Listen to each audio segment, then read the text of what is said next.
కుర్చీ వేసుకొని దగ్గర వేసుకో, కుర్చీ దగ్గరికి వేసుకో. పర్ని దిగు దిగు దిగు. అమ్మ చెప్పినట్టు చైర్ ఇక్కడికి జరుపు. ఇప్పుడు ఎక్కువ పర్ని ఆన్ చేసావు. చైర్ ఎక్కు. ఇప్పుడు అడెక్కు, చైర్లో ఎక్కు.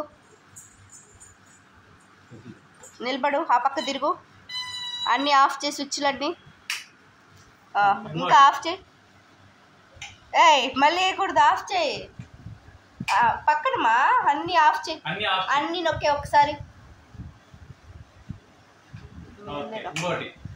అది వెరీ గుడ్. అంతే అంతే. పని నొక్కు ఫస్ట్. వదిలే దాన్ని వదిలే. మళ్ళీ ఆన్ చేస్తావు, నొక్కు ఒకసారి. ఓకే వదిలే. చేతి ఈ లాస్ట్ తెత్తు, ఈ లాస్ట్ లాస్ట్ మా ఆ పక్క ఫస్ట్ సెకండ్ వన్ మధ్యలోది పర్ని నొక్కు. ఇది నొక్కు ఫస్ట్. ఇప్పుడు అది నొక్కు, మధ్యలోది నొక్కు. అది మధ్యలోది అంటే ఫస్ట్ నొక్కు. వెరీ గుడ్, సూపర్, హై ఫై. దిగే.